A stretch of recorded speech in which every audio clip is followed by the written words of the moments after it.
One game of New England beating the Patriots in Foxborough 35-31. Mike Schopp and the Bulldog here, Football Monday on WGR. Pleased to be joined by Eric Wood, who's with us now via the West Her hotline. So, Eric, how was the ride yesterday in the booth? Did it go from that hostility? I even heard you mention it. The fact that the fans are almost all over you, with the window open in that booth in Foxborough, to whatever it turned into by the end. Oh, yeah. We had the confident Patriots fans around us, that's for sure. I remember we had might have been the Palmer offside. There was a penalty, and, they're turning around looking at the booth, pointing back it up and all that. They have some fun with us, but ultimately, if we really wanted to, we could have had our fun with them at the end. But it seemed like they were so disheartened by the end of it that nothing really needed to be said. The Bills did our talking for us out there. So much so that by the end of when you guys were signing off and you guys are wrapping it up, getting ready to throw it to Mike and myself, I could hear Bills fans in the background singing the shout song. I felt like maybe they made their way near your broadcast location to celebrate or something as Patriots fans left the building. I don't know. I could hear Bills fans singing in the background as you guys were signing off. Yeah, there was a good amount of Bills fans there. Generally, that's not a destination, especially late in the year for Bills fans.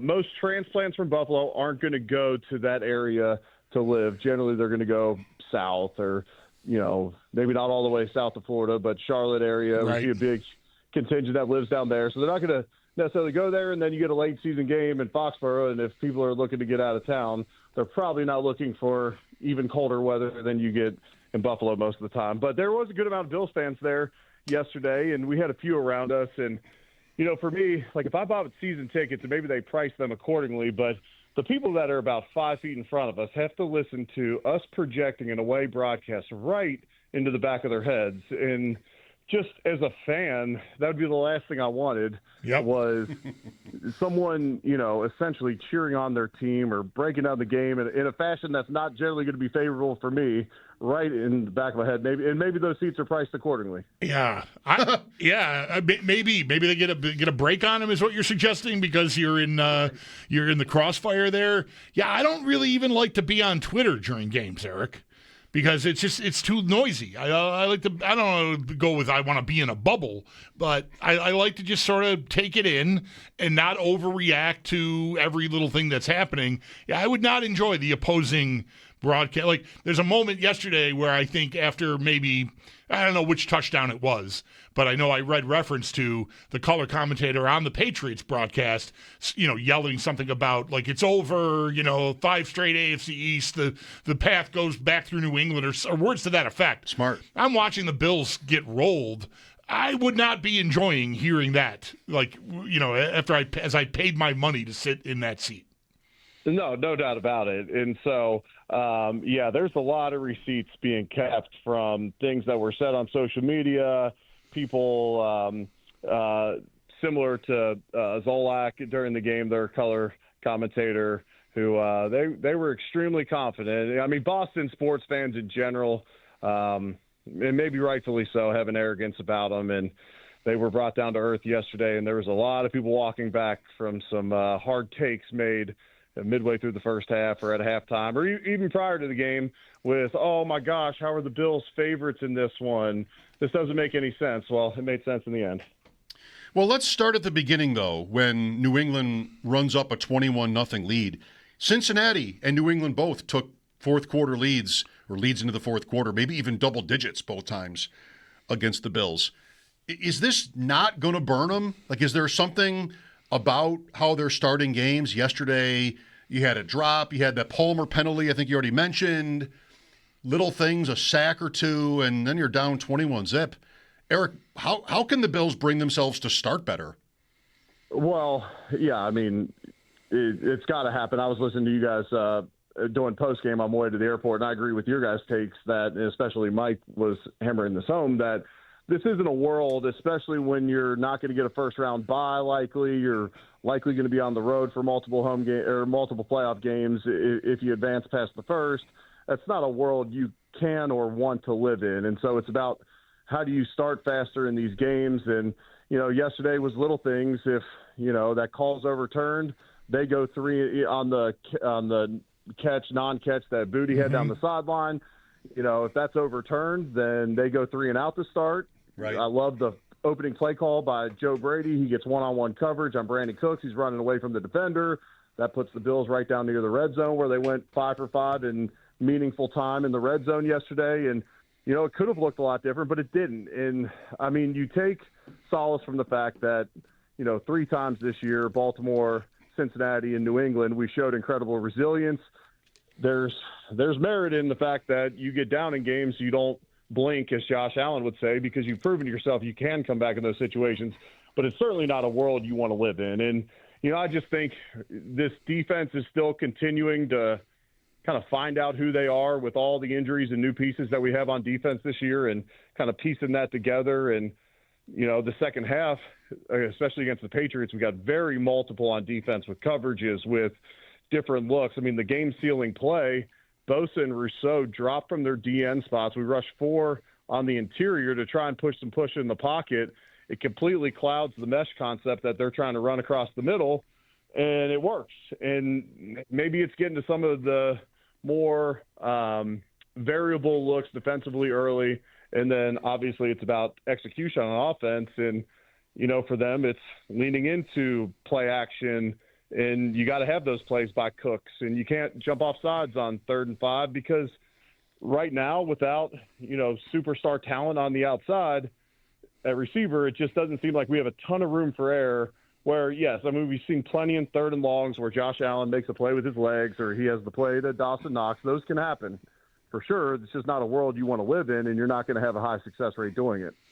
There's been enough said here. I don't know that all fans have heard this, but I know I heard Steve and Chris talking about it on One Bills Live earlier this afternoon, Eric, and saw it alluded to, I think, last night, too, that at halftime, it's one of these things that, of course, you get the result, right? The game turned, the Bills took it over and won. If they don't come all the way back, maybe we never hear what the tenor of halftime commentary from the coach or any other personnel was.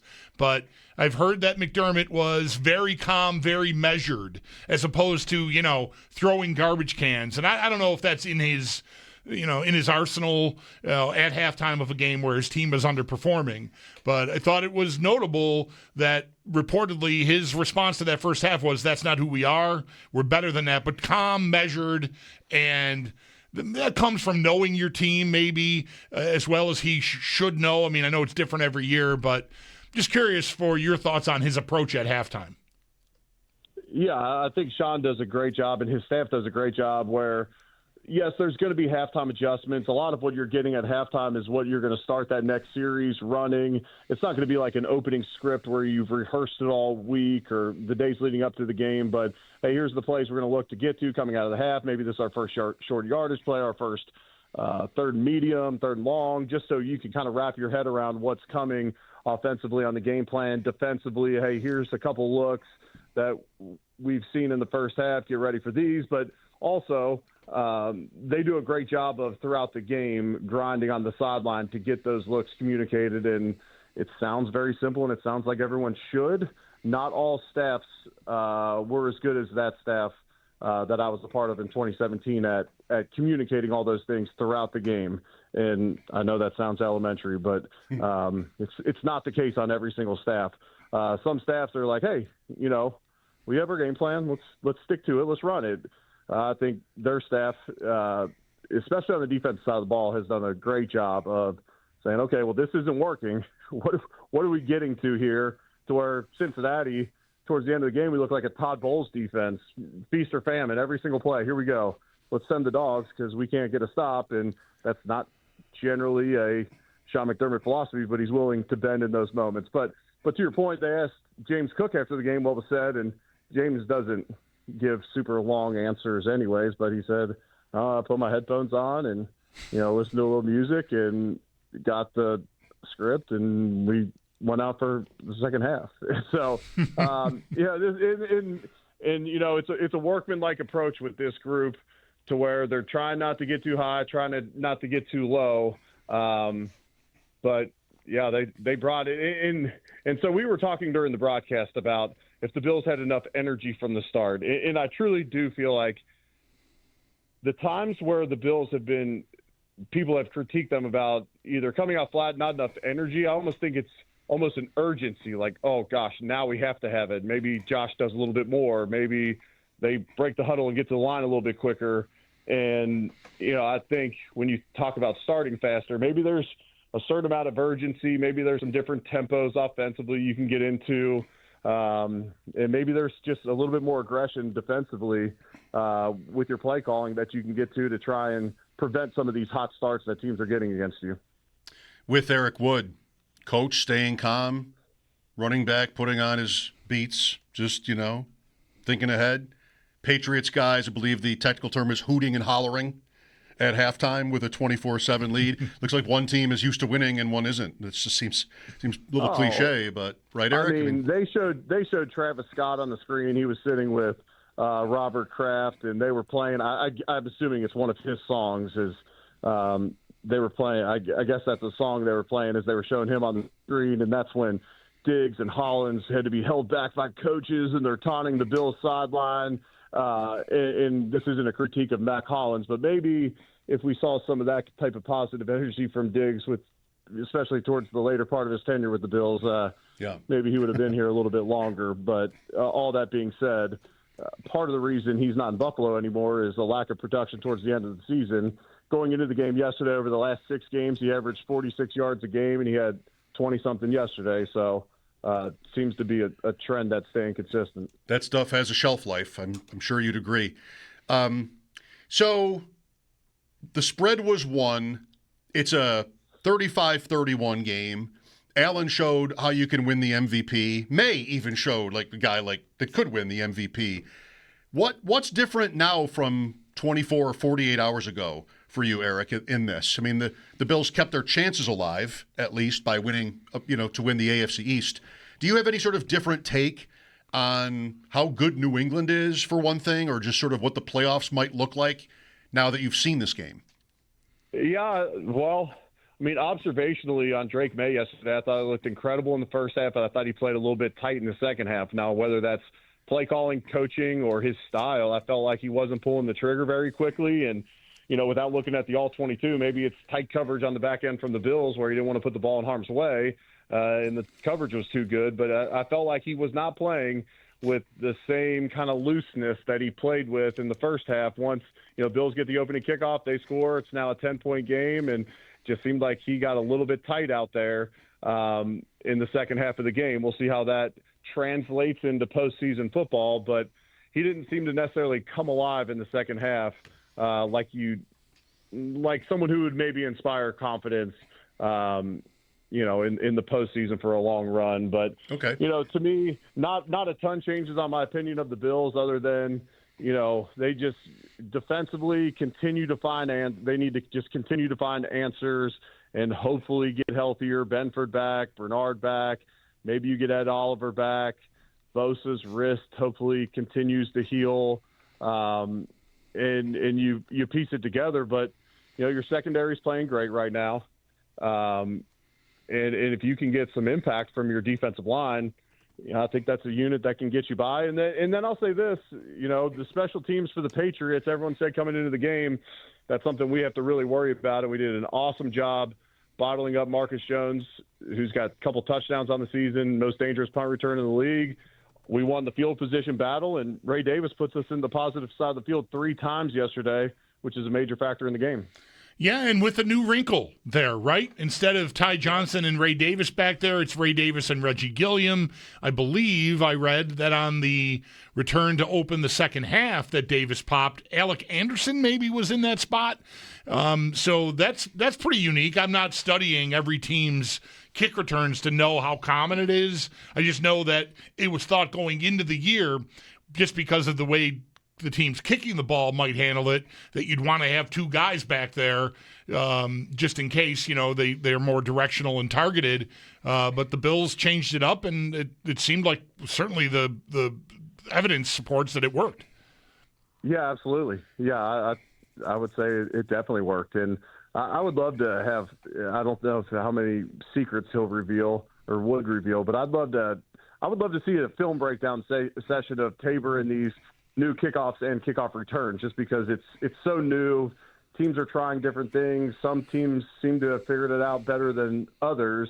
Obviously, at the beginning of the season, field position was not our friend, and it hasn't been for a lot of the season. But these last kind of 5 or 6 games, Ray Davis has been a weapon in the kick return game, and I don't know. It'd be interesting to hear from his perspective what they're doing different, because they're not going to reveal any secrets publicly right now. They'll just say, hey, Ray Davis is back there making plays, and guys are doing a great job executing the scheme. This is where we need you then to come to find out. Well, the problem is I never was on a kick return unit, and okay, that'd be like me trying to say, back when I played safety, whatever. Somebody could tell you, though. That's what I meant. Maybe you could get somebody to tell you. I'd have less of a chance at that. Have you been? I mean, the Bills also won in Pittsburgh prior to this game, but even sort of before that, have you been into sort of the home and road splits with them? I almost never do. I think this is a good question for you as a former player, just how your preparation might be different. I mean, we talk about this. We get to sort of like snap counts and timing and the edge rushers, and maybe when you go to Houston, it's a lot different than playing them at home might be for a team like that. But a lot of these tough days or worse this year have been on the road. Better lately, and maybe there's some explanation. I tend to think it's mostly random. I think there's some randomness to it. I would say, a team like Houston's going to be harder to face on the road than maybe a team without the same pass rush that they have. With those guys jumping generally they're going to get off about the same time as the tackles, because everyone's just kind of going off the movement of the snap when it's a silent count. Now, we know if we're going to try and trick them or not, but generally we're all getting off at about the same time as opposed to at home. Josh Allen could try and use the hard count against big-time edge rusher. So I would say that, and, it's harder to communicate your checks maybe against more exotic looks when you're playing on the road, and it's harder to communicate verbally. Our defensive splits on the road, our third down defense is like night and day, home and away. We're so much better on the road this season. So you'd say, okay, do we do better? Now, I'm not trying to get Bills Mafia to quiet down at home, because they're making it tough on the other team's offenses. But it just seems like, I don't know if that's a communication thing, but our third down defense on the road has been exceptional this year, and it's been awful at home. How about Kansas City, Eric, being out? It's official now. Mahomes torn ACL. Do you think big changes happen there? Any thoughts on what they do about this incredibly off season for them? Yeah, it's interesting, because it's I don't know that it's a teardown ever. When you have Patrick Mahomes at quarterback, it's just going to be kind of a reload. But Chris Jones is aging. Travis Kelce seems to be on his last legs, and a lot of things that could be said about Bills playmakers on the outside. You could say similar things about their weapons on the outside and all that. And so it'll be interesting. I heard, someone was saying yesterday that Tom Brady in his 9th year missed the playoffs to a torn ACL. I'm like, that was, if I remember correctly, that was a lot earlier in the season. Week 1. Yep. So that's a week 1 ACL as opposed to missing the playoffs with you at quarterback and then tearing your ACL. But, and I know it impacted the end of the game yesterday, but they were turning into a long shot to make the postseason anyways. But no, it's interesting. I mean, it's hard to sustain success in this league right now. And having this conversation yesterday, I know that, there's not that many, there's not a ton of games on the schedule each year where the guys in your division that are playing the worst, the easier schedule, there's not a ton of those games. But when you consistently play the top teams in the division each year, when you're winning the division, it's harder and harder with the later draft picks and a paid quarterback and all that. It's harder to sustain success. And then I would say this year, when you look at the bottom feeders in the division, some of these teams like New England have got to play. They've gotten to play the Giants this year. They've gotten to play the Browns this year, which we will as well. The Raiders are the other one, and they lost. Yes.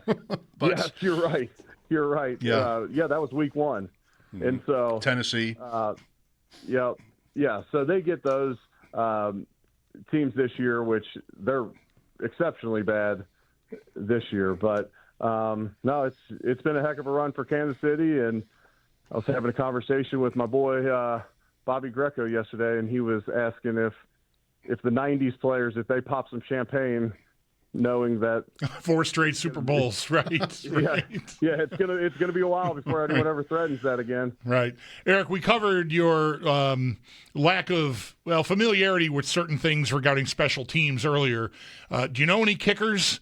Sean McDermott talks every week, usually while you're on with us, and he revealed just a little while ago, according to Arcel Capaccio, that Matt Prater is going to be out for this week with a quad injury.